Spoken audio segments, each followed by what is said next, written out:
మరొకసారి వచ్చిన మీ అందరికీ నా హృదయపూర్వకమైన వందనాలు తెలియజేసుకుంటున్నాం. అలాగే ఫోన్లో యూట్యూబ్ ద్వారా లైవ్ లో దేవుని మాటలు వింటున్నా నా ప్రియమైన దేవుని పిల్లలందరికీ కూడా ప్రభు యేసుక్రీస్తు నామములో ఆ ప్రత్యేకమైన శుభాలు వందనాలు తెలియజేసుకుంటూ ఉన్నాం. అందరికీ వందనాలు. ఈ వారం దేవుని వాక్యముల నుండి మరొక అంశాన్ని మనం ప్రారంభించుకుందాం. నేటి మన వాక్య ధ్యానము నిమిత్తమై పరిశుద్ధ గ్రంథంలో నుండి ఒక వాక్య భాగాన్ని మనం చదివి ధ్యానం చేద్దాం. దేవుని వాక్యంలో రాయబడినటువంటి ఒక వచనాన్ని మనం ధ్యానం చేద్దాం.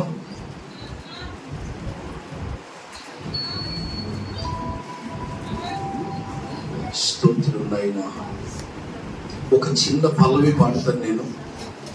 నీ వాక్యమే నన్ను బ్రతికించేది, నా బాధలలో నెమ్మదినిచ్చేది.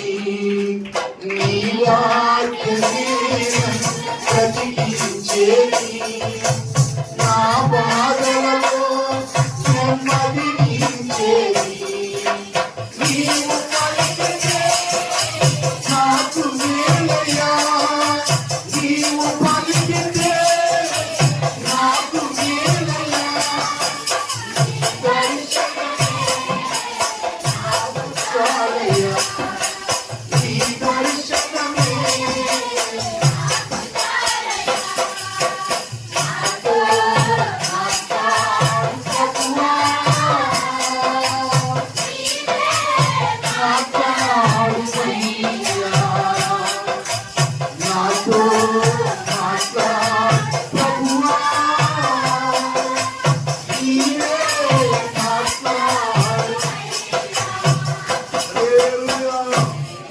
నేటి మన వాక్య ధ్యానము నిమిత్తమై ప్రవక్త అయినటువంటి యెషయా గ్రంథం 65వ అధ్యాయం 2వ వచనములో రాయబడిన వాక్యాన్ని చదువుకుందాం.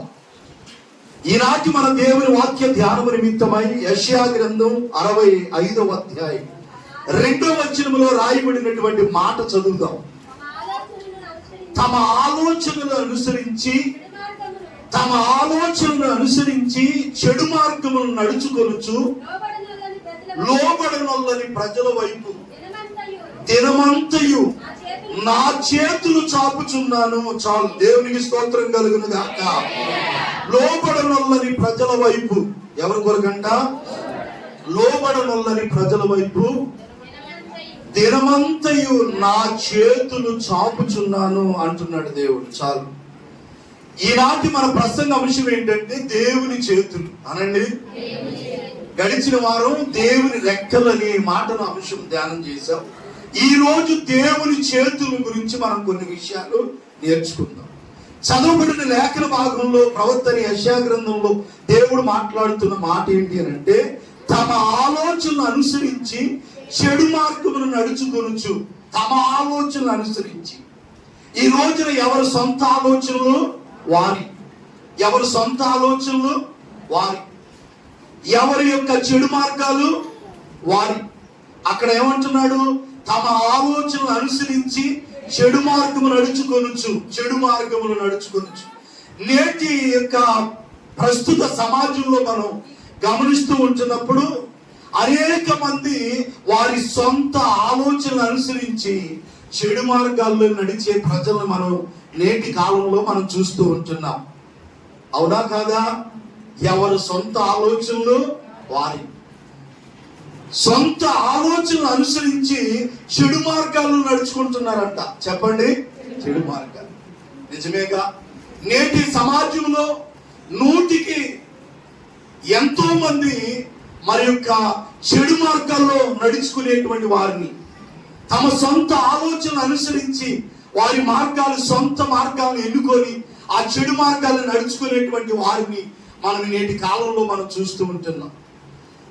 నేటి ప్రపంచంలో అనేక ప్రాంతాలు, అనేక జనాల్లో మనం గమనిస్తుంటున్నప్పుడు మంచి మార్గంలో నడవటానికి ఏ ఒక్కరూ కూడా ఇష్టపడనటువంటి కాలంలో మనం జీవిస్తుంటున్నాం. ఎవరి సొంత మార్గాలు వారు ఎన్నుకొని వారి సొంత మార్గాల్లో నడుచుకుంటూ చెడు మార్గాన్ని అనుసరిస్తున్నారు అనేటువంటి మాటను ఇక్కడ మనం చూస్తుంటున్నాం. సొలొమోను సామెతల గ్రంథంలో ఒక శ్రేష్టమైన మాట చెప్పాడు. సామెతల గ్రంథాన్ని కూడా ఒకసారి చదివి మరింతగా ఆ వాక్యాన్ని మనం ముందుకు తీసుకుని వెళదాం, ధ్యానం చేద్దాం. దేవునికి స్తోత్రం కలుగును గాక. సామెతల గ్రంథం 14వ అధ్యాయం 25వ వచనం చదవండి. సామెతల గ్రంథం 14 కానీ 16:25 కానీ 16:25 కానీ అది ఒకరి మార్గము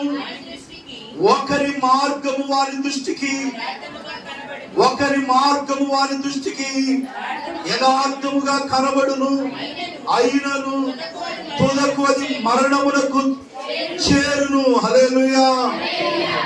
మరొక చోట ఏముంది అంటే, ఒకరి ఎదుట సరైనదిగా కనబడు మార్గము కలదు, తుదకు అది మరణానికి దారి తీస్తుంది. ఎవరి సొంత మార్గాలు వాళ్ళు వెన్నుకొని నేను వెళ్ళే మార్గం మంచిదేలే అని ఎవరి సొంత మార్గాల్లో, ఎవరి చెడు మార్గాల్లో వారు నడుచుకునేటువంటి ప్రస్తుత సమాజంలో మనం ఉంటున్నాం. దేవుని బిడ్డలారా, ఒకవేళ ఈ వాక్యాన్ని వింటున్న నీవు కూడా అదే నీ సొంత ఆలోచనల్ని అనుసరిస్తూ, చెడు మార్గాల్ని అనుసరిస్తూ నీ సొంత మార్గంలో నువ్వు నడుచుకున్నట్లయితే నీ కొరకే దినమంతా కూడా లోబడనొల్లని ప్రజల వైపు దినమెల్లా నా చేతులు సాపుచున్నాను అని దేవుడు మాటిస్తున్నాడు. నీవు ఎప్పుడైనా తిరిగి వస్తావా అని దేవుడు దినమంతా కూడా దేవుడు నీ కొరకు తన చేతులు చాపి ఉంచుతున్నాడంట. కానీ నేటి సమాజంలో, నేటి కాలంలో దేవుడు పిలుస్తున్నప్పుడు కూడా దేవుని దగ్గరికి రాలేని వారు చాలా మంది ఉన్నారు. దేవుని బిడ్డలారా, వారి ఎంచుకునేటువంటి వారి మార్గాల్లో నడుచుకుంటున్నారు. వారి మార్గాలు వాళ్ళకి యథార్థంగానే కనబడుతున్నాయంట, కానీ అది తుదకు అది మరణానికి చేరును. దేవుని బిడ్డలారా, ఎవరు ఎంచుకునేటువంటి మార్గం వాళ్ళకి సరైనదిగా కనబడుతూ ఉంది, కానీ చివరికి అది మరణానికి చేరుతున్న విషయం చాలా మంది గ్రహింపు లేని వారిగా ఉంటూ ఉన్నారు. దేవుని బిడ్డలారా, చివరికి అది మరణానికి, ఆ మరణం వచ్చిన తర్వాత కానీ ఇంకా వాళ్ళకి అప్పటి వరకు ఆ విషయం వారికి అర్థం కాదు. దేవుని బిడ్డ, వాళ్ళు తెలుసుకునే సమయానికి వాళ్ళు భూమి మీద కూడా ఉండరేమో బహుశా. కాబట్టి ఇంకా నువ్వు చెడు మార్గాల్లో జీవిస్తుంటున్నప్పుడే నీ చెడు మార్గాన్ని విడిచి దేవుడు నీ కొరకు తన ప్రాణాన్ని బలిగా అర్పించి నీ కొరకు తన యవన రక్తాన్ని చిందించిన ఆ యేసయ్య మార్గంలోనికి నువ్వు రాగలిగితే, నీ కొరకు తప్పిపోయిన కుమారుడి కొరకు తండ్రి ఎదురు చూసినట్లుగా ఆ దేవాతి దేవుడైనటువంటి యేసు ప్రభువు దినమంతా కూడా తన పోలికలో సృష్టించబడినటువంటి నీ నిమిత్తమై దేవుడు తన చేతులు చాపి రెడీగా ఉన్నాడు. ఎక్కడైనా దేవుని వైపుకు వస్తావా? నీ సొంత ఆలోచనల్ని పక్కన పెట్టి, నీ చెడు మార్గాల్ని విడిచిపెట్టి, నీ కొరకు చేతులు చాపిన ఆ దేవుని చేతుల్లోకి నువ్వు రాగలిగితే, హల్లెలూయా. దేవుని బిడ్డలారా, దేవుడు మన కొరకు తన చేతులు చాపించాడంట లోబడనల్లని ప్రజల కొరకు. ఎంత చెప్పినా నేటి సమాజంలో లోబడతల్లా. చెప్పండి, లోబడే ప్రజలు లేరు. ఎన్ని మాటలు విన్నప్పుడు కూడా, ఎన్ని వర్తమానాలు, ఎందరో దైవ సేవకులు బోధిస్తున్నారు, ఎన్నో వర్తమానాలు కరువు లేకుండా వాక్యాలు బోధించబడుతున్నాయి. ఫోన్ల ద్వారా, టీవీల ద్వారా అనేక రీతులుగా దేవుని ఉపదేశాలు ప్రకటించబడుతున్నప్పటికీ కూడా ఇంకా వారి చెడు మార్గాలను విడవకుండా లోబడనల్లని వారు చాలా మంది ఉన్నారు. దేవునికి స్తోత్రం కలుగును గాక. సందర్భం వచ్చింది కాబట్టి మరొక వచనాన్ని మనం చూద్దాం. యెషయా గ్రంథం 30వ అధ్యాయం 1వ వచనం. యెషయా గ్రంథం 30వ అధ్యాయం 1వ వచనంలో అక్కడ కూడా మరొక మాట రాయబడి ఉంది. యెహోవా వాక్కు ఇదే, యెహోవా వాక్కు ఇదే. యెహోవా వాక్కు అంటే దేవుని మాట, దేవుని వాక్కు ఇదే. ఏంటంట? లోబడనొల్లని ఎవరికి శ్రమ? లోబడనొల్లని ప్రజలకు శ్రమ అంటున్నాడు దేవుడు. యెషయా గ్రంథంలో దేవుడు అంటున్నాడు, లోబడనొల్లని ప్రజల వైపు దినమంతా నా చేతులు చాపుంచాను, నువ్వు ఇంకా వస్తావేమోనని దేవుని చేతులు చాపుంచాడు, కానీ రాలేకపోతున్నారు. తప్పిపోయిన కుమారుడు దూరదేశం వెళ్ళినప్పుడు మళ్ళా తన తప్పు తెలుసుకొని బుద్ధి తెచ్చుకొని తండ్రి దగ్గరికి వచ్చినప్పుడు దేవుడు అతనికి ఎదురుగా, ఆ తండ్రి ఆ కుమారుడికి ఎదురుగా పరిగెత్తి తను కౌగిలించుకున్నట్టుగా లూకాసు వార్తలో మనం చూస్తున్నాం. దేవుడు కూడా తన ప్రజలైనటువంటి మరి లోకములో లోబడలోని ప్రజల నిమిత్తమై తన చేతులు చాచుకొని ఉన్నాడు. ఇంకా దేవుని మరి యొక్క సన్నిధికి నువ్వు రాలేకుండా ఉంటే నీ కొరకు దేవుడు చేతులు చాపించాడు. లోబడలోని పిల్లలకు శ్రమ. సామెతల గ్రంథం 29వ అధ్యాయం మొదటి వచనం కూడా చదివితే ఈ మాట చదివించి ముందుకు వెళ్దాం మనం. సామెతల గ్రంథం ఈ మాట కూడా చూడాలి. 29 సామెతల మొదటి వచనం, ఎన్నిసార్లు గద్దించినా లోబడని వాడు మరి తిరుగు లేకుండా హఠాత్తుగా నాశనం అవును అనండి. ఎవరంట? ఎన్నిసార్లు గద్దించాలి దేవుడు నిన్ను? హల్లెలూయా. ఎన్నిసార్లు, ఎంతో మంది సేవకుల ద్వారా ఎన్నిసార్లు దేవుడు నీకు చెప్తున్నాడు? లోబడుతున్నావా? ఎన్నోసార్లు టీవీల ద్వారా, సువార్త సభల్లో, ఉపవాస కోటాలు ఎన్నో దైవజనులు నీకు వాక్యం ద్వారా గద్దిస్తా ఉంటే ఇంకా దేవుని గద్దింపుకు లోబడిన వారు చాలా మంది ఉన్నారు. ఇక మనం ఏం చేయలేము. ఇంకా దేవుని వాక్యమే వాళ్ళకి సూట్ అయిన సమాధానం చెబుతుంది. ఏమో తెలుసా? సొలొమోను చెబుతున్నాడు, ఎన్నిసార్లు గద్దించినా లోబడని వాడు మరి తిరుగు లేకుండా హఠాత్తుగా నాశనం అవుతాడు.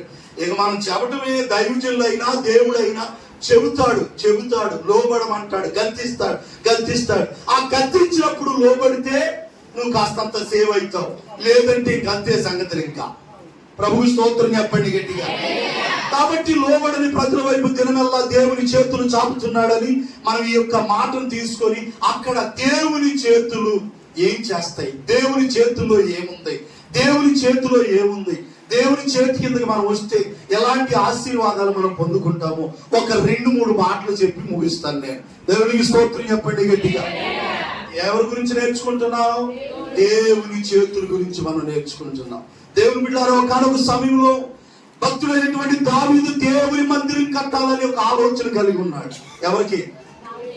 దావీదు భక్తుడు దేవునికి ఏం కట్టాలనుకున్నాడు? దేవుని మందిరం కట్టాలని ఒక ఆలోచన చేశాడు. దేవుని మందిరం కట్టాలని దేవుడు అన్నాడు, నాయనా నీ చేతులు రక్తంతో నింపబడిపోయి ఉన్నాయి, నీ చేతులు పాడైపోయినాయి, నీ చేతులు అపవిత్రపరచబడ్డాయి, కాబట్టి నీ చేతులతో నా మందిరాన్ని నీవు కట్టడానికి వీలు లేదన్నాడు. దేవునికి స్తోత్రం చెప్పండి గట్టిగా. చేతులు ఎత్తి దేవునికి స్తోత్రం చెబుదాం. చప్పుడు కొడుతూ దేవుడా మరి పడుతాం. దేవునికి స్తోత్రం కలుగుతాక. కాబట్టి మానవులమైనటువంటి మన చేతులు అపవిత్రతతో నింపబడిపోయి ఉన్నాయి.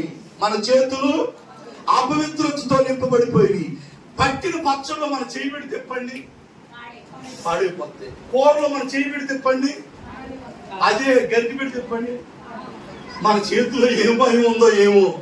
జాయిని పచ్చడి అమృతం వస్తారు, అటు పెట్టంగానే పడిపోతుంది.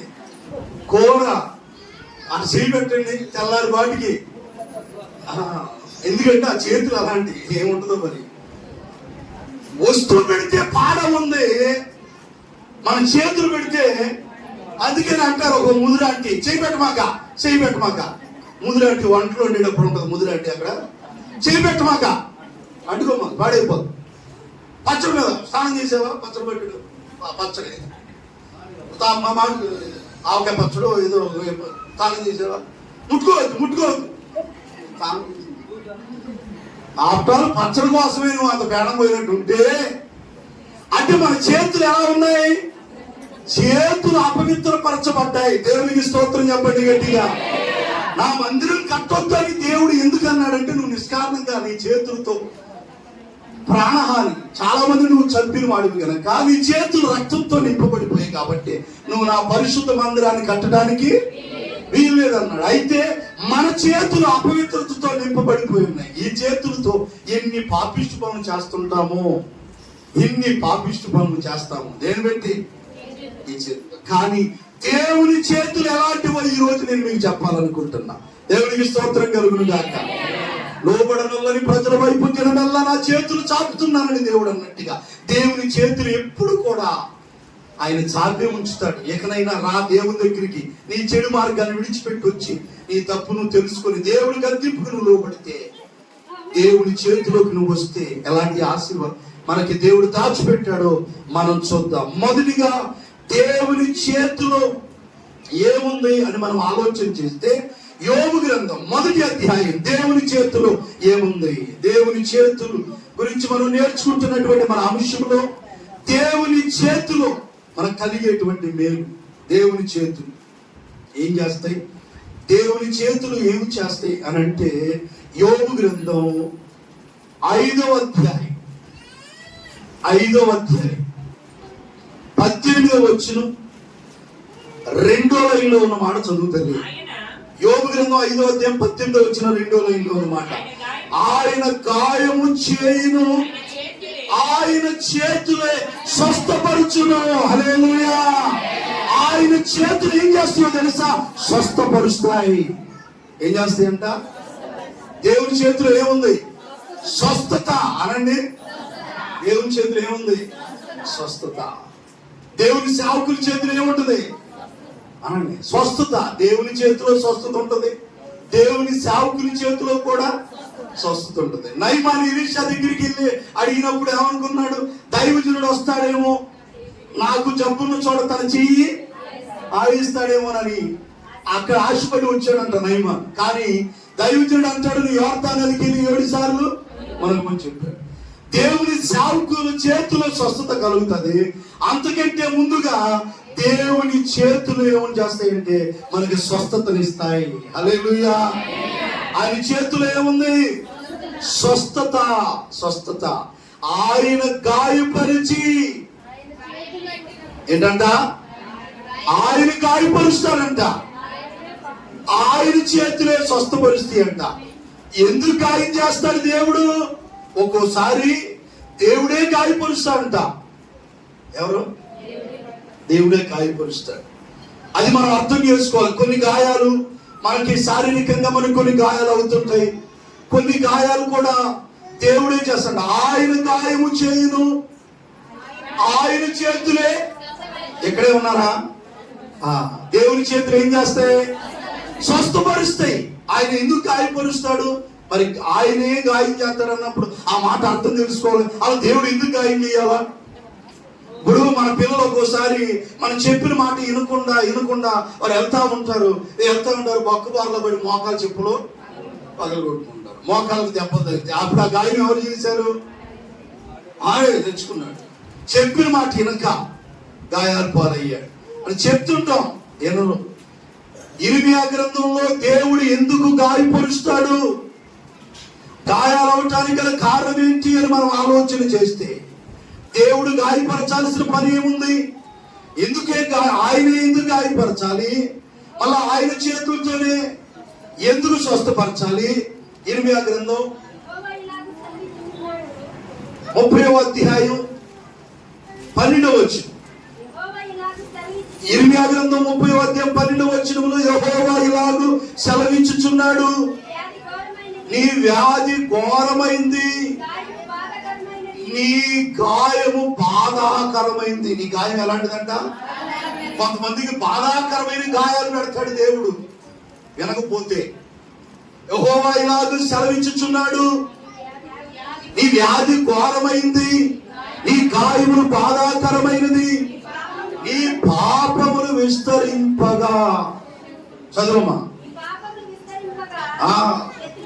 శత్రువు కొట్టినట్లుగా నీ గొప్ప దోషమును బట్టి నేను నీకు కఠిన శిక్ష చేసి నిన్ను గాయపరిచింది నేనే. హల్లెలూయా. ఎందుకు గాయపరిచాడంట? అమ్మా మీరు వినాలా?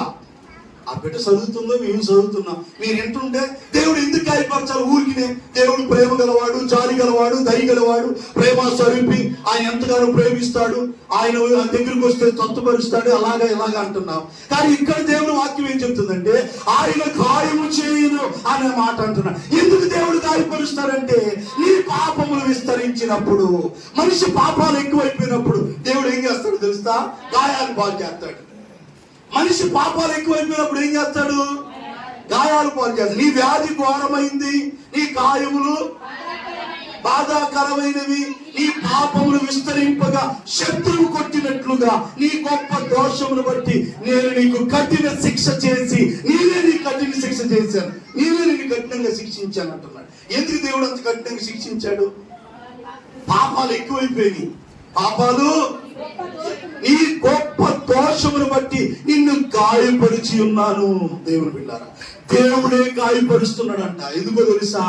ఏదో ఒక గాయం పెట్టి దేవుడు తన వైపు మనల్ని తిప్పుకోవాలని ఆయనే గాయపరిచి ఆయన ఎందుకు స్వస్థపడుతున్నాడంటే నిన్ను గాయపరిచి ఏదో ఒక విధంగా తన వైపుకి తిప్పుకోవాలని, నిన్ను మరణానికి అప్పగించాలని కాదు, తన వైపు నిన్ను ఆకర్షించి నీ తప్పు నువ్వు తెలుసుకునేటట్లుగా చేసి ఆ గాయాన్ని మరలా దేవుడే స్వస్థపరుస్తాడు. అర్థమైందా మీకు? అర్థం కాలేదా?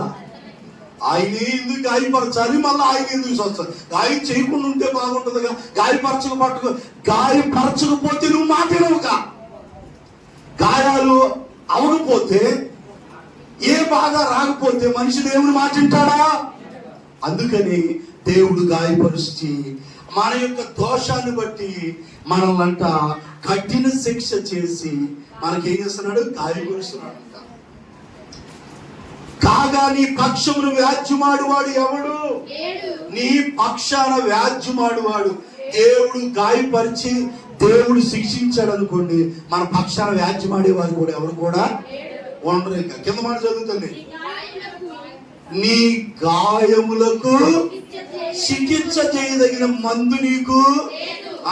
దేవుడు గాయపరిచి దేవుడు ఏదన్నా బలహీనత ఏర్పాటు చేశాడు అనుకోండి, ఆ గాయాలకి చెప్పండి మందు కూడా ఉండదంట.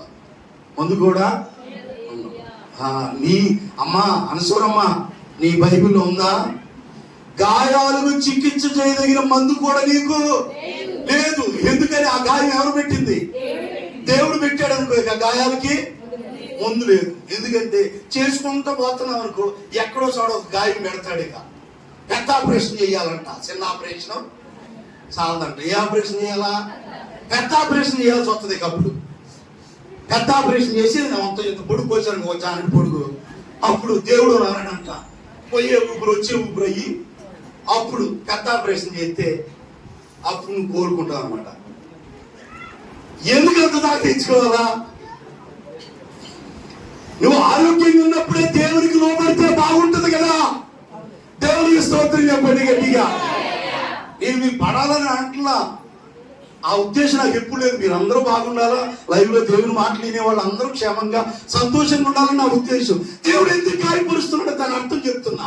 మానవుని యొక్క దోషాలు పాపాలు ఎక్కువైనప్పుడు దేవుడు ఆనాటి భక్తులు కఠిన శిక్ష చేశాడు, గుణపాఠం చెప్పాడు, గాయపరిచాడు. మళ్ళా దేవుడు ఆ గాయాన్ని మానిపాడు, స్వస్థపరిచాడు. దేవుడు గాయపెట్టే దానికి చికిత్స చేయదగిన మందు ఉండదు. దేవుడు గాయపరిచినాక నీ స్నేహితులు నిన్ను మరిచి ఉన్నారు. అందాలకు వచ్చు, నీ స్నేహితులు అందరూ నిన్ను మరిచి ఉన్నారు. వారు నిన్ను గురించి ఎవరికేం బట్టి నిన్ను గురించి ఆలోచించాలని నువ్వు పెడితే తింటారు. కానీ వాళ్ళ నామకి రోగం వచ్చిందంట, ఎవరు ఆలోచిస్తారు అసలు నీ గురించి? ఆ పని ఆమెదే. ఇంకెప్పుడు తెలుసుకున్నావు పిచ్చిదానా? అందరూ నా వాళ్ళే, అందరూ నా స్నేహితులే, అందరూ నా వాళ్ళు అనుకుంటా. నీకేదైనా చెప్పొద్దు ఎవరు కూడా. నీ స్నేహితులు నీ గురించి చదువుకో. అక్కడ నీ స్నేహితులు నీ గురించి మరిచి ఉన్నారు, వారు నిన్ను గురించి. ఏ స్నేహితుడు కూడా నీ దగ్గరికి రాడు. సహోదరుడా, అందరూ నా ఫ్రెండ్స్, నా క్లోజ్ ఫ్రెండ్స్, నా క్లోజ్ ఫ్రెండ్స్, నా బెస్ట్ ఫ్రెండ్, నా బెస్ట్ ఫ్రెండ్ అంట. ఏ ఫ్రెండ్? ఫ్రెండ్షిప్ డే వస్తే 4-5 రాఖీడికి 4-5 ఫ్రెండ్షిప్ బ్యాండ్లు ఏంటి అమ్మాయ్యే? ఫ్రెండ్షిప్ బ్యాండ్లు. స్నేహితులు ఎక్కడ ఉంటే ఇక్కడ దాకా కట్టుకొని నా ఫ్రెండ్, నా క్లోజ్ ఫ్రెండ్. నీకు ఏదన్నా వస్తే నీ దగ్గరికి రానోడు ఆడు నిజమైన ఫ్రెండేనా? వాడు నిజమైన స్నేహితుడేనా? నీకేదైనా బలహీనత వచ్చినప్పుడు, నీకేదైనా అనారోగ్యం వచ్చినప్పుడు నిన్ను పలకరించని వాడు నిజమైన స్నేహితుడైనా. నీ కుమారుడు తండ్రికి దూరం అయిపోయినప్పుడు, కరువు వచ్చి అన్నానికి యాతన పడుతున్నప్పుడు ఒక్క రోజు కూడా ఆహారం పెట్టినోడు ఆడు నిజమైన స్నేహితుడా? ఈ రోజు దేవుడు మాటలు వింటున్న దేవుడు విన్నారా? మనం ఆరాధించే దేవుడు నిజమైన స్నేహితుడు. హల్లెలూయా చెప్పండి గట్టిగా. నిజమైన స్నేహితుడు తన స్నేహితుడి కొరకు తన ప్రాణాన్ని పెడతాడు. అలా ప్రాణం పెట్టిన స్నేహితుడు ఎవరైనా ఉన్నాడంటే ఆయనే మంచి స్నేహితుడైన మన యేసయ్య. హల్లెలూయా చెప్పండి గట్టిగా. ఆయనే మన బెస్ట్ ఫ్రెండ్. ఆయనే మన క్లోజ్ ఫ్రెండ్. నీ స్నేహితులు నిన్ను మరచి ఉన్నారు, వారి నిన్ను గురించి విచారింపరు. నీ గాయముల చేత, నీ గాయాల చేత నువ్వు ఎందుకు అరుతావు? అరిచనవేమి? నొప్పి ఎక్కువైపోయి గాయాలు భరించలేక చేసినటికి ఘోరమైన శిక్ష, గాయాలు ఎక్కువైపోయి అరుతుంటే ముందు రాసే దిక్కుగాడు ఉండదేక, ఆయింట్మెంట్ రాసే దికానం కాడా తెలుసుకో. లోబడి ఇకనైనా నీ ఆలోచన పక్కన పెట్టి నీ చెడు మార్గాలను అనుసరించడం మానేసి దేవుని మార్గంలోకి రా. దేవుని చేతిలోకి నువ్వు వస్తే, ఒకవేళ ఇప్పటికే నువ్వు గాయాల పాలై ఉన్నావేమో, దేవుని చేతిలోకి నువ్వు వస్తే, దేవుని చేతులు నీ వైపు చాచుంచాడు. ఆయన చేతుల్లోకి నువ్వు వస్తే ఆయన చేతులు ఏం చేస్తాయంటే స్వస్థపరుస్తాయి. అనండి, స్వస్థపరుస్తాయి. యెషయా గ్రంథంలో రాయబడినటువంటి వాక్యం అనుకోంట. యెషయా గ్రంథంలో కూడా మనం చదివితే దేవుని చేతులట మనల్ని స్వస్థపరిచే చేతులుగా ఉంటున్నాయి. 5వ వచనంలో మనం చదివినప్పుడు, యెషయా గ్రంథం 53 5వ వచనాన్ని మనం చదివితే ఇలా రాయబడి ఉంది: మన అతిక్రమ క్రియలను బట్టి అతడు గాయపరచబడును, మన దోషమును బట్టి ఆయన నలగొట్టబడును, మన సమాధానార్థమైన శిక్ష అతని మీద పడును, అతడు పొందిన దెబ్బల చేత, ఆయన పొందిన దెబ్బల చేత మనకే ఏం కలుగుతుంది? మన అతిక్రమ క్రియలను బట్టి ఆయన ఏం చేయబడ్డాడు? గాయపరచబడ్డాడు. మన దోషమును బట్టి ప్రభు నలగొట్టబడ్డాడు. నీ స్థానంలో నీవు గాయపరచడానికి బదులుగా, నీవు గాయాలు పాలవడానికి బదులుగా, నీ దోషాలను బట్టి, మన దోషాలను బట్టి ప్రభు ఏం చేయబడ్డాడు? నలగొట్టబడ్డాడు, గాయపరచబడ్డాడు. మన సమాధానార్థమైన శిక్ష అతని మీద పడును, అందుకని అతడు పొందిన దెబ్బల చేత మనకేం కలుగుతుంది చెప్పండి? స్వస్థత. ప్రభు గాయాల్లో ఏముంది? ఆయన పొందిన దెబ్బల చేత అంట మనకి స్వస్థ కలుగుతుందంట. ఆయన గాయాల్లో స్వస్థత ఉంది. ఆయన చేతిలో ఏముంది? స్వస్థత. అనండి, స్వస్థత. అందుకని ప్రభు సన్నిధిలో ప్రార్థన చేసుకుని, ప్రభువా నీ గాయపడిన హస్తంతో నా బలహీనతని స్వస్థపరిచయ్యా. ఇప్పటికే నీ మాట వినక ఎన్నో గాయాలు తెచ్చుకున్నా, ఎన్నోసార్లు అనారోగ్య పరిస్థితి ఏర్పడింది. ఇకనైనా నీకు లోబడతానని నువ్వు దేవుని దగ్గరికి వస్తే మరలా దేవుడి చేతులే నేనేం చేస్తే చెప్పండి? ఏం చేస్తే దేవుని చేతులు? ఆయనే గాయం చేయను, ఆయన చేతులే. అది గాయం ఎందుకు చేస్తాడో వివరించి చెప్పాను. ఆ గాయాలు అవటానికి కారణం ఏంటో మనం చెప్పుకుందాం. అయినప్పటికీ మన పొరపాట్లు తెలుసుకొని మన గాయాలను స్వస్థపరచమని ప్రభువుని అడిగితే మన గాయాన్ని ఆయన చేతులతో ఏం చేస్తాడు? స్వస్థపరుస్తాడు. ఆయన గాయపరిస్తే ఇక దానికి ముందు ఏమి, మళ్ళా దేవుడు స్వస్థపరిచిందాకా మళ్ళా దేవుడే స్వస్థపరచాలి. ఇక దానికి ఇక ట్రీట్మెంట్ ఉండదు ఇంకా. కాబట్టి ఈ పొరపాట్లు ఒప్పుకొని దేవుని సన్నిధిలో క్షమాపణ అడిగి, నన్ను స్వస్థపరచు ప్రభువా, నీ చేతులతో నన్ను స్వస్థపరిచయ్యని నువ్వు ఈ రోజు అడగగలిగితే దేవుని చేతులు ఎప్పుడు కూడా నిన్ను స్వస్థపరచడానికి చాపబడి ఉన్నాయి. హల్లెలూయా. దేవుని చేతులు ఎప్పుడు కూడా చాపబడి, నీ కొరకు ఆయన చేతులు చాపే ఉంచాడు దేవుని చేతులు. కాబట్టి దేవుని దగ్గరికి రా, ఆయన చేతులతో ఉంచి ఆయన చేతిలో ఉన్న స్వస్థత మనం పొందుకుందాం. దేవునికి స్తోత్రం కలుగును గాక. రెండో మాటగా దేవుని చేతిలో ఏముంది? దేవుని చేతిలో ఏముంది? కీర్తన గ్రంథం 60వ కీర్తన. నానా పైకి లేచి చూడరా, పేటను వేసుకోరా నాన్న, పేట వేసుకుని ఎక్కి చదువుతుంటే ఆ పేట కదిలిచ్చారు. స్తోత్రం, దేవునికి స్తోత్రం కలుగును గాక. హల్లెలూయా. కాబట్టి దేవుని పిల్లలరా, దేవుని చేతులు మనల్ని స్వస్థపరుస్తాయి, మొదటి మాట. రెండవ మాట, కీర్తన గ్రంథం 16వ కీర్తనలో చక్కని మాట రాయబడి ఉంది. ఆ మాటను మనం చూద్దాం. కీర్తన గ్రంథం 16వ కీర్తన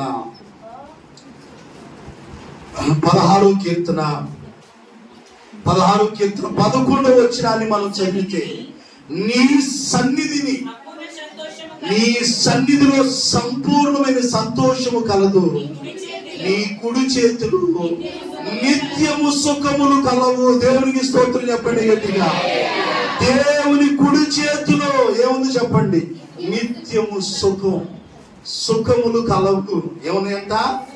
దేవుని చేతిలో సుఖ సంతోషాలు ఉన్నాయి. హల్లెలూయా. ఆయన చేతుల్లో స్వస్థత ఉంది, మొదటి మాట. రెండో మాట, దేవుని కుడి చేతిలోనంట నిత్యము సుఖములు కలవు, నీ సన్నిధిని సంపూర్ణమైన సంతోషము కలదు, నీ కుడి చేతిలో నిత్య సుఖములు కలవు. దేవుని బిడ్డారా, ఈ రోజున మనం చూస్తుంటున్నప్పుడు ఎంతమంది సుఖంగా బ్రతకగలుగుతున్నారు చెప్పండి? ఎంతమంది సుఖంగా సంతోషంగా బ్రతకగలుగుతున్నాం? నేటి సమాజంలో చాలాసార్లు వాడుక భాషలో అనే మాట, జీవితానికి సుఖ దుఃఖం లేదు అనే మాటని చాలాసార్లు వాడుతున్నారు. సుఖ దుఃఖాలు లేనటువంటి జీవితాలు అయిపోతుంది. అలా ఉంటున్న, ఒకవేళ దేవుని మాటలు వింటున్న ప్రియమైన దేవుని బిడ్డలారా, సుఖం లేక నీ జీవితంలో సమాధానం లేక సంతోషం లేక నువ్వు బాధపడుతున్నావేమో, దేవుని సన్నిధిలోకి వస్తే, దేవుని కుడి చేతి దగ్గరికి నువ్వు వస్తే, ఆయన కుడి చేతిలో నిత్యము సుఖం ఉందంట. ఏమని చెప్పండి? దేవుని సన్నిధిలోకి, దేవుని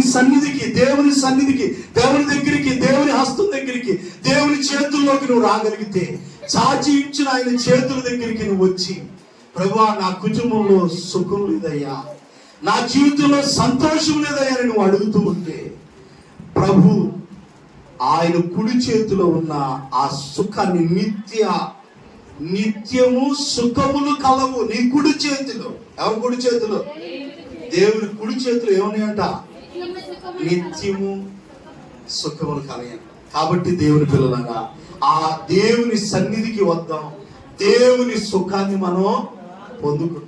మన జీవితాల్లో సుఖం లేని వారిగా మనం ఉంటూ ఉన్నట్లయితే, దేవుని సన్నిధిలోకి వచ్చి ఆ సుఖాన్ని మనం అనుభవించే వారిగా దేవుని బిడ్డలారా, ఈ రోజున చాలా కుటుంబాల్లో సుఖ దుఃఖాలు, ఎంతో మంది సుఖం లేని వారిగా, నెమ్మది లేని వారిగా, అసమాధానంతో నింపబడిన వారిగా ఉంటూ ఉన్నారు. ఒకవేళ ఈ వాక్యాన్ని వింటున్నా నీవు కూడా అదే పరిస్థితుల్లో, నీ కుటుంబంలో సుఖం సంతోషం లేక, ఎప్పుడు చూసినా నెమ్మది లేక, గొడవలు, ఘర్షణ, కలవరం, ఇబ్బందులు, అనేక విధాలుగా నువ్వు బాధపడుతూ ఉంటే, దేవుడు అంటున్నాడు నీ సన్నిధిలో. ఎక్కడ? దేవుని సన్నిధిలోనంట మనకి సంపూర్ణమైన సంతోషం ఉంటుందంట. ఆయన కుడి చేతిలో నిత్యము సుఖం. దేవుని సన్నిధికి వస్తే నీకున్న ప్రతి వేదన, ప్రతి దిగులు, ప్రతి టెన్షన్ దేవుడు దూరపరిచి, దేవుడు ఆయన చేతిలో ఉన్న సుఖాన్ని దేవుడు మనకి ఇస్తాడు. దేవునికి స్తోత్రం కలుగును గాక. కాబట్టి దేవుని చేతిలోకి వద్దాం, దేవుడిచ్చే సుఖాన్ని మనం పొందుకుందాం. దేవునికి స్తోత్రం కలుగును గాక. చెప్పండి, దేవుని చేతిలో ఏముంది? మొదటి మాట స్వస్థత ఉంది. దేవుని చేతిలో రెండో మాట ఏముంది అంటే, ఆయన కుడి చేతిలో సుఖం ఉంది, నిత్యము సుఖం ఉంది, సంతోషం ఉంది ఆయన చేతిలో. ఇంకా లోకంలో ఉన్న సంతోషం కొరకు తిరుగుతా, అదే నిజమనుకొని, అదే శాశ్వతం అనుకొని, సుఖం లేక బహుశా నీ జీవితంలో నువ్వు జీవిస్తూ ఉంటే, దేవుని చేతిలోకి రా. ఆయన చేతిలో, ఆయన కుడి చేతిలో నిత్య సుఖ సంతోషాలు ఉన్నాయి. ఆ సుఖ సంతోషాలు దేవుడు నీ కుటుంబంలో అనుగ్రహించును గాక. ఆమేన్. హల్లెలూయా. మూడో మాట, దేవుని చేతిలో ఏముందో మూడో మాట చెప్తాను. ఇంకా 2-3 మాటలు చెప్తాను నేను. దేవునికి స్తోత్రం చెప్పండి గట్టిగా. హల్లెలూయా. దేవుని చేతులు, ఆయన చేతులు మనల్ని స్వస్థపరిచేవని, రెండోది ఆయన చేతుల్లో మనకి నిత్యము సుఖములు ఉన్నాయని మనం నేర్చుకున్నాం. మూడవ మాటగా మార్కు సువార్త 13వ అధ్యాయం 16వ వచనాన్ని మనం చదువుకుందాం. 13, 16 మార్కు సువార్త 10వ అధ్యాయం. నేను ఒక అలా పొరపాటు చెప్పుంటే క్షమించండి. మార్కు సువార్త 10వ అధ్యాయం 13వ వచనం చదువుతాను. తమ చిన్న బిడ్డలను ముట్టవలెనని కొందరు ఆయన యొద్దకు వారిని తీసుకొని వచ్చిరి. అక్కడ హల్లెలూయా. తమ చిన్న బిడ్డలను ముట్టవలెనని కొందరు ఆయన యొద్దకు వారిని ఇటు చూడాలా. దేవునికి స్తోత్రం చెప్పండి గట్టిగా. ఎవరి గురించి నేర్చుకుంటున్నాం? దేవుని చెయ్యి, దేవుని చేతులు, దేవుని హస్తాలు, దేవుని చేతుల గురించి మనం నేర్చుకుంటున్నాం. దేవుని చేతులు ఏముంది? స్వస్థత ఉంది. రెండో మాట, దేవుని చేతిలో సుఖములు, నిత్యము సుఖములు ఉన్నాయి అని చెప్పుకున్నాం. మూడో మాట, దేవుని చేతిలో ఏముంది అంటే ఆశీర్వాదం ఉంది. హల్లెలూయా. ఏముంది? యేసు ప్రభువు లోకంలో ఉన్న కాలంలో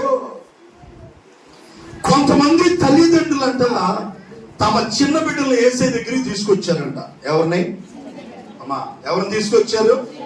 చిన్న పిల్లల్ని వారి తల్లిదండ్రులు యేసు ప్రభువు దగ్గరికి తీసుకొచ్చారు.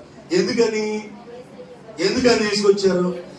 దేవుడు వారిని ముట్టుకోవాలని, దేవుడు వారిని ముట్టాలని. అయ్యా నువ్వు ఒకసారి లేక వచ్చిన ఒకసారి లేని ఈ జీవుడు చిన్న పిల్లడు అనుకుందాం మనం. ఇప్పుడు ఇతరు తల్లిదండ్రులు యేసు ప్రభువు దగ్గరికి తీసుకొచ్చి ఆ తల్లిదండ్రుల ఆశ ఏంటంటే ఒక్కసారి ఈ పిల్లల్ని దేవుడు ముట్టుకుంటే చాలని, ఇలా టచ్ చేస్తే చాలు. తమ బిడ్డలను ముట్టవలెనని అంటే చేతులతో. ఎలా ముట్టుకుంటారు? కాళ్ళతో ముట్టుకుంటారు, చేతులతోనా? అది ఎవరి చేతులతో ముట్టుకోవాలని? యేసయ్య చేతులతో. హల్లెలూయా అంటారు. యేసయ్య చేతులతో. కొత్తగా పెళ్ళైన జంట ఉందనుకో, పెద్దోళ్ళ దగ్గరికి వెళ్ళి ఆశీర్వాదం తీసుకుని రా. పెద్దోళ్ళ దగ్గరికి వెళ్ళి ఎలా దగ్గరికి వెళ్ళి నిండు 100 ఏళ్ళు పచ్చగా చిలక కోరికలాగా గొడ్ల గుబులాగా పిల్ల పాపంతో నిండు 100 ఏళ్ళు దీర్ఘ సుమంగిలి బావుగా అని ఆశీర్వదిస్తారు. చిన్న పిల్లలు రావాల ఏంటి? పెద్దోళ్ళ దగ్గరికి వెళ్ళి చాలా ఉన్నట్టు వీళ్ళ దగ్గర ఏళ్ళకేలాక ఏడుతుంది. ఇక్కడ ఏళ్ళకోలాగా ఏడుతుండే ఎవరి దగ్గరికి వెళ్ళి? పెద్దోళ్ళ దగ్గరికి వెళ్ళి ఆశీర్వాదం. అంటే మనుషుల దగ్గర ఆశీర్వాదాలు ఉంటాయో లేదో నాకు తెలియదు, కానీ మన దేవుని చేతిలో ఆశీర్వాదం. అలాగని పెద్దోళ్ళు కూడా కావాలి, వాళ్ళు కూడా కావాలి. వీళ్ళు కాళ్ళ మీద పడి ఏంటి? దేవుని బిడ్డలారా, దేవుని యొక్క యేసు ప్రభువు కాలంలో ఆ తల్లిదండ్రులు తమ చిన్న బిడ్డను తీసుకొని వచ్చి మా బిడ్డను ఒక్కసారి నువ్వు ముట్టానని వారు అడుగుతున్నప్పుడు శిష్యులు ఏం చేశారంటే, అయితే వారిని తీసుకొని వచ్చిన వారిని గద్దించిరి. హల్లెలూయా. వాళ్ళేమో యేసు ప్రభువు ముట్టుకుంటే మా పిల్లల మీద ఒకసారి ముట్టుకుంటే చాలు, ఒకసారి ముట్టుకుంటే చాలు అని వస్తారు. ఇప్పుడు కొంతమంది అక్కడక్కడికి మనం వెళ్తున్నాం, మళ్ళీ దగ్గర ఇప్పుడు అప్పుడప్పుడు మనం ఆయన వస్త్రంలో కూడా ఏముంది? స్వస్థత ఉంది. శిష్యులకి వాళ్ళకి నెప్పి కొంతమంది అంటే పిల్లలను తీసుకురావాలి, బాల్యం నుండి వారిని మందిరంలో తీసుకురావాలి, సండే స్కూల్కి పంపించాలి. తల్లిదండ్రులుగా ఉన్న వారి పిల్లలు ఏదైనా చిన్న ఏదైనా చేస్తుంటే ఆమె కాస్త గద్దించుకొని క్రమశిక్షణలో కూడా పెట్టుకోవాలి. ఏదేమైనప్పుడు కూడా చిన్న బిడ్డలు దేవుని సన్నిధిలోకి తీసుకొని రావటం మంచిది. ఎందుకంటే ప్రభువే గద్దించాడు. మీకేం నొప్పి అన్నట్టు అనలేదు, కానీ ఆయన గద్దించాడంట. మీకేంటి బాధ? వారి మీద ఏం పడ్డాడంట? అయితే శిష్యులు వారిని గద్దించి యేసు అది చూచి కోపపడి. హల్లెలూయా. యేసే కోపం ఎప్పుడు వచ్చింది తెలుసా? ఎక్కువ సార్లు దేవుడు కోపం వచ్చినట్టు రాదు బైబిల్లో. కొన్ని సందర్భాల్లోనూ దేవుని కోపం వచ్చినట్టు ఉంది. అందులో ఇదొక సందర్భం. అదేంటో తెలుసా? చిన్న బిడ్డల మందిరానికి ఆ యేసయ్య దగ్గరికి తీసుకొని వస్తే, మీరు ఎందుకు తీసుకొచ్చారు పిల్లల్ని అని తీసుకొచ్చిన ఈ శిష్యులు గద్దించారంట. మీకేంటో బాధ అని ప్రభు వెంటనే కోపం తెచ్చుకో సీరియస్ అయిపోయాడు వాళ్ళ మీద. ఎందుకని? అలాంటి వాళ్ళని రాని చిన్న బిడ్డల నా యొద్దకు రాని అంటే. హల్లెలూయా. దేవుడికి ఎవరు కావాలి అనండి? ఎవరు కావాలి? నాన్న లేకరా లేకరా. చిన్న బిడ్డలు కావాలి దేవునికి. ఎవరు కావాలి? చిన్న బిడ్డలు కావాలి. చిన్న బిడ్డలు కావాలి దేవుని బిడ్డ. ఈ లెగడు ఇంకా చిన్న బిడ్డలు ఎవరున్నారు? ఎత్తుకుంటాయి. నువ్వు లేదు ఆ నీటి పంపిరా. అయ్యా నువ్వు ఎట్టుకుంటాడు. అయ్యో మరి ఆ బాబును పంపించి ఇటు పంపి. ఏ బాబుని ఆ పెన్నిది తెగ రాస్తాడు. పెద్దబడి దేవుని బిడ్డారా, చిన్న బిడ్డల్ని నా ఎత్తుకు తీసుకొని రండి. చిన్న బిడ్డలు నా దగ్గరికి తీసుకొని రండి. ఎందుకో తెలుసా? ఈ నాటిని పరచొట్టు ఇలాంటి వారిదే. ఇప్పుడు ఏం తెలియదు. ఈయన పెడితే తింటాం తప్ప, పట్లాలు ప్యాకెట్ కానీ పొలిస్తే తప్ప ఇప్పుడు ఏం తెలియదు. ఇప్పుడు ఎవరి మీద పగలేదు, వీడికి ఎవరి మీద కుళ్ళు లేదు, ఎవరంటే ఈర్ష లేదు, ఎవరంటే కుట్ర లేదు, అమాయకత్వం, మంచి మనస్సు, చక్కగా నవ్వుతున్నాడు చూసారా? ఇక నవ్వే తప్ప వాళ్ళంట వీళ్ళంటే ఏమి బాధ ఉండదు. ఇలాంటి మనస్తత్వం కావాలి దేవుడికి. అలాగే చెప్పండి గట్టిగా. ఎవరు కావాలా? చిన్న బిడ్డలు కావాలి దేవుడికి. స్తోత్రం చెప్పండి గట్టిగా. ఎలాంటి వారిది చిన్న బిడ్డల లాంటి మనస్తత్వం ఎవరైతే కలిగి ఉంటారో వారిదే దేవుని రాజ్యం అంట. దేవునికి స్తోత్రం చెప్పండి గట్టిగా. హల్లెలూయా. ఇవాళ ఎట్టేమితో అక్కడ శ్యామరామన్ దేశం దగ్గర లేదా అదే మరి ఎవరున్నారు పాప. ఇప్పుడు పెద్దోళ్ళకి అన్ని రకరకాలుగా ఉంటాయి. ఇప్పుడు వీళ్ళిద్దరు చిన్నపిల్లలు గొడవ పడతారా, మళ్ళా వాళ్ళతో మాట్లాడుకుని ఉంటే మళ్ళా కలిసిపోతారు తెల్లారిపాటికి. వాళ్ళు అసలు పడరు, వాళ్ళలో ఏ క్రోధం ఉండదు, కుట్ర ఉండదు. అందుకే ఇలాంటి వారు కావాలి దేవుడికి. నువ్వు పెద్దోడివే కానీ నువ్వు ఎలాంటి మనసు కావాలా? చిన్న పిల్లలాంటి. ఉందా నీకు ఇలాంటి మనసు? పెట్టుకోరు మన గట్టిగా. ఉందా ఇలాంటి మనసు? ఇప్పటికీ ఇంకా అలాంటి చిన్నపిల్లలు లాంటి మనసు నీకు లేకపోతే, తండ్రి పసిపిల్ల లాంటి మనసు నాలో దయచేయి ఆయన, దయచేయి. కొంతమంది అలాంటి మనస్తత్వం, వాళ్ళ మనస్తత్వం ఎలాంటిది అనుకున్నాడు? చిన్నపిల్లడు మనస్తత్వం అంటారు. ఒక్కొక్క విషయం అందరు నమ్మలే, 100 ఉంటారు. ఎలాంటి మనసు కలిగినోడు? వయసు పెద్దోడే కానీ మనసు ఎలాంటిది? చిన్నపిల్లడు మనసమ్మా అందరితో కలిసిపోతుంది, అందరితో అల్లిపోద్ది. మనవుడు కలవలు రేట. పెద్దయ్య గారి మనసు ఎట్లాంటిది?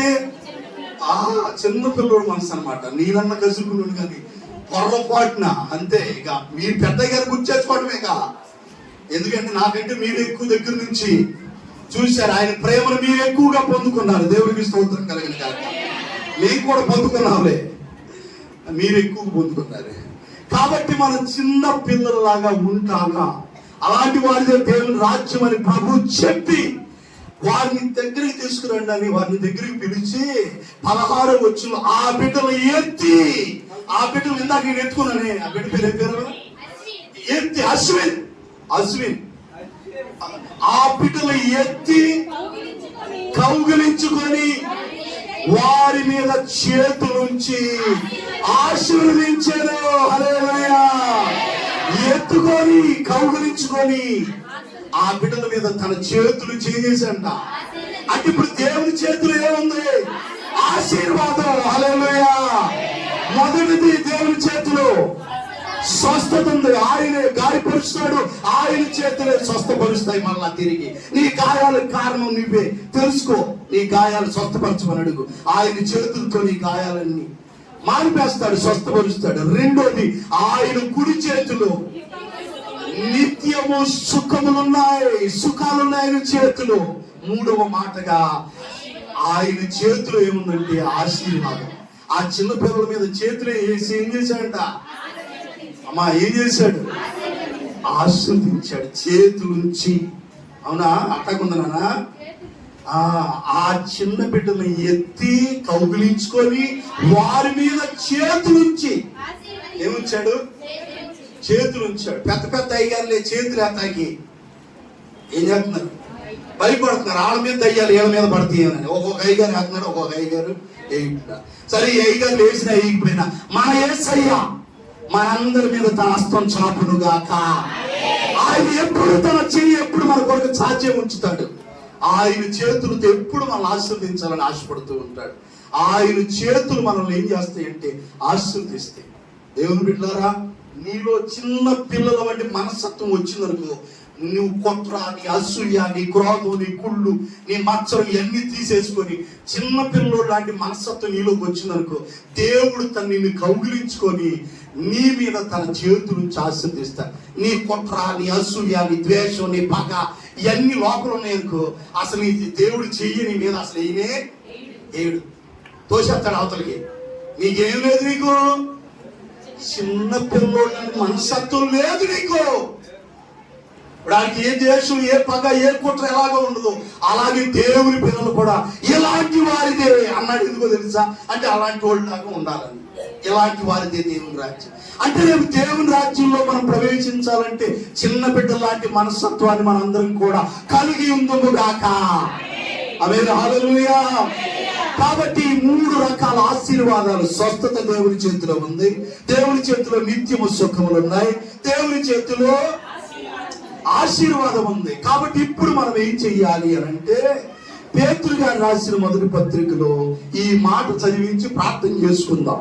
దేవుని చేతులు ఆశీర్వదించేవిగా ఉన్నాయి. నీ కొరకు చాపబడిన చేతులు, ఆయన చేతు దగ్గరికి మనం అక్కడ రాయబడిన మాటలు. పేతురు రాసిన మొదటి పత్రిక 5వ అధ్యాయం 6వ వచనం చదవండి. పేతురు గారు రాసిన మొదటి పత్రిక. దేవుడు చక్కగా చదువుతుంది. దేవుడు తగిన సమయమందు, దేవుడు తగిన సమయమందు, తగిన సమయమందు మిమ్మల్ని హెచ్చించున్నట్లు ఆయన బలిష్టమైన చేతి కింద, ఆయన బలిష్టమైన ఎవరి చేతి కింద? దేవుని బలిష్టమైన చేతి కింద దేన మనసుకులై ఉండండి. హల్లెలూయా. తగిన సమయంలో దేవుడు నిన్ను హెచ్చిస్తాడు. తగిన సమయంలో దేవుడు నిన్ను ఆశీర్వదిస్తాడు. తగిన సమయంలో నిన్ను, ఈ కుటుంబాన్ని ఆశీర్వదిస్తాడు. అయితే నువ్వేం చేయాలంటే ఆయన బలిష్టమైన చేతి కింద ఏం కలిగి ఉండాలా? ఎగిరిగిరి పడ్డా వరకు నీకు ఆశీర్వాదం ఉండదు. తగిన సమయంలో దేవుడు నిన్ను హెచ్చించినట్లు ఆయన బలిష్టమైన చేతి క్రింద, ఆయన చేతి కింద దేన మనసు కలిగి, అయ్యా నీ చేతి కింద నేను ఏ మనసుతో ఉంటా? దేన మనసు కలిగి ఉంటానని ఈ రోజు ఆయన చేతి కిందకు నువ్వు వస్తే, ఆయన చేతి కింద నువ్వు దేన మనసు కలిగి ఉంటే, ఆయన చేతుల్లో ఉన్న స్వస్థత నీకు కలుగుతుంది. ఆయన చేతుల్లో ఉన్న నిత్య సుఖాన్ని దేవునికి ఇస్తాడు. 3వదిగా ఆయన చేతులతో, ఆయన చేతులు నీ మీద, నీ కుటుంబం మీద ఉంచి నీ కుటుంబాన్ని ఏం చేస్తాడు? ఆయన చేతులు ఏముంది? ఆశీర్వాదం ఉంది. కావాలా ఈ 3 రకాల ఆశీర్వాదాలు? దేవుడు నీ చేతులు నీ కొరకు చాపి ఉంచాడు. రా దేవుని చేతి కిందకి, ఆయన బలిష్టమైన చేతి కింద తగిన సమయంలో ఏం చేస్తాడు? ఆయన ఆశీర్వదించేదాకా తగిన సమయం కొరకు మనం ఏం చేయాలా? ఎదురు చూడాలా. అప్పుడు దాకా ఆయన చేతి కింద అణిగి మణిగి, అమ్మా అణిగి మణిగి దేన మనసు కలిగి ఉండాలి. సారాయి దాసుడైన ఆగరు ఎక్కడి నుండి వస్తున్నావు? ఎక్కడికి వెళ్తున్నావు? నా యజమానురాల దగ్గర పనిచేసేదాన్ని అయ్యా మొన్నటి దాకా. నా కళ్ళు కాస్తంత అనండి, కాస్తంత మెత్తుకొచ్చి నా యజమానురాలని అన్నాని మాట అన్నాను. ఇప్పుడు నా యజమానురాలు ఏం చేసిందని ఇంట్లో నుంచి వెళ్ళిపోను. నీచురాలా, నా భర్తకి భారీగా ఉండినట్లు నా భర్తకి నేనే పెళ్లి సంబంధం అడిగి నీకు చేస్తే నన్ను నువ్వు చిన్న చూపు చూస్తావా?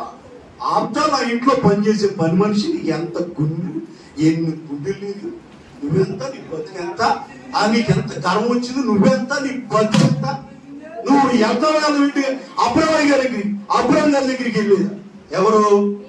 శారం గారు వెళ్ళి మన ఇంట్లో పనిచేసే హాగరు నన్ను తక్కువగా చూస్తుంది, నన్ను అవమానపరుస్తుంది, నన్ను దూషించి మాట్లాడుతుంది, ఏం చేయమంటే అయ్యా నాదేం లేదు, అంత నీదేగా, అంతా నేర్తో నువ్వేం చేసుకుంటావు చేసుకో, పెద్దోడిగా భర్తగా మగోడుగా ఏదో ఒకటి సంజయించి చెప్పాలిగా, నేనేం చేయలేను, నువ్వేం చేస్తావు చేయమండి, ఏమేం చేసిందంటే తెలుగు బయటికి ఇక ఒక్క క్షణం కూడా నా ఇంట్లో ఉండటానికి ఈ లేదు. ఎవరు తరివేసింది?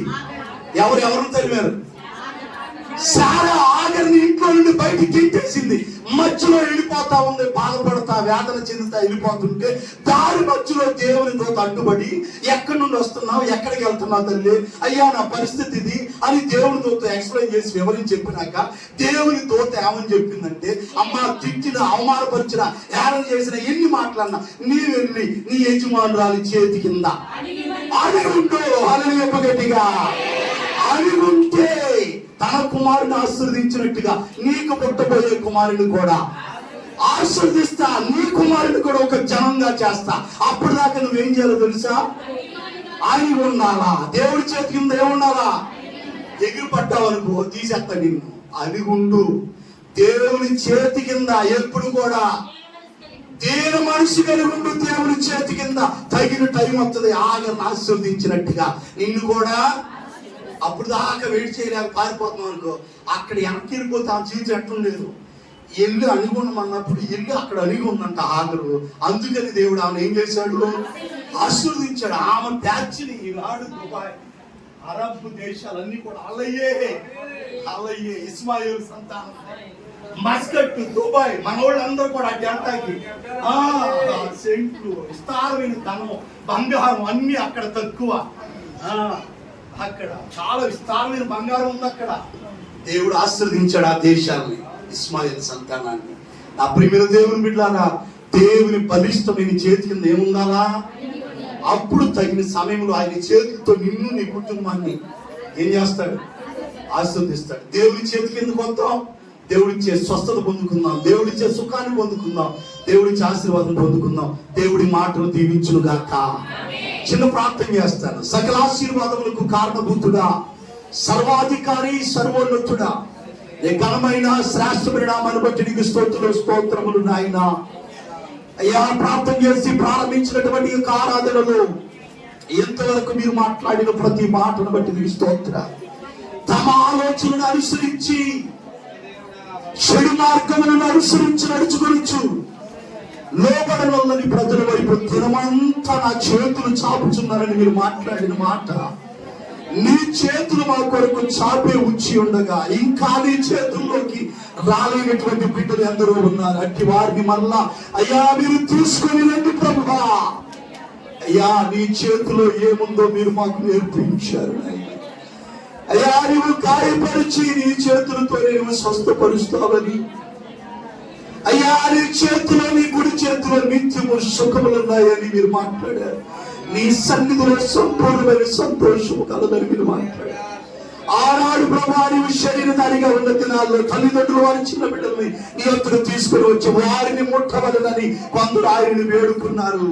తీసుకుని వచ్చిన వారిని శిష్యులు గద్దించినప్పుడు నీ వారి మీద కోపపడి, చిన్న బిడ్డలా ఎందుకు రానివ్వండి, ఇలాంటి వారిదే దేవుని రాజ్యం అని మీరు సెలవిచ్చారు. ఆ చిన్న బిడ్డలు ఎత్తి కౌగిలించుకొని వారి మీద చేతులుంచి వారిని ఎలాగ ఆశీర్వదించావో నీ చేతిలో ఆశీర్వాదం ఉందని మీరు మాకు నేర్పించారయ్యా. నీ చేతిలో ఉన్న స్వస్థత, నీ చేతిలో ఉన్న నిత్య సుఖమును, నీ చేతిలో ఉన్న ఆశీర్వాదం మేము పొందుకోవాలంటే అయ్యా దేవుడు తగిన సమయమందు హెచ్చించినట్లు ఆయన బలిష్టమైన చేతి కింద అణిగి ఉండమంటున్నావు. అయ్యా, నీ చేతి కింద నేను అణిగి ఉంటా. నన్ను, నా కుటుంబాన్ని ఆశీర్వదించయ్యా. చాచబడిన నీ చేతుల దగ్గరికి నేను వస్తున్నా. నీ బలిష్టమైన చేతుల కింద నేను అణిగి ఉంటానయ్యా. ఆగిని ఆశీర్వదించినట్టుగా నీ హస్తముతో, నీ చేతులతో నన్ను, నా బిడ్డల్ని, నా కుటుంబాన్ని ఆశీర్వదించయ్యా. నీ చేతిలో ఉన్న ఆశీర్వాదాన్ని నాకు దయచే ప్రభువా అని ఎవరైతే అడుగుతున్నారో, ఈ లైవ్ లో దేవుని మాటలు విన్న నా ప్రియమైన సహోదరి సహోదరులందరినీ, ఇప్పుడు వచ్చిన బిడ్డలందరినీ దీవించి ఆశీర్వదించమని, వారు వచ్చే వరకు నీ కృపాని కాపుదలకు సహాయం చేయండి. యేసు నామములో అడిగి ప్రార్థించి పొంది ఉన్నాము తండ్రి, ఆమేన్.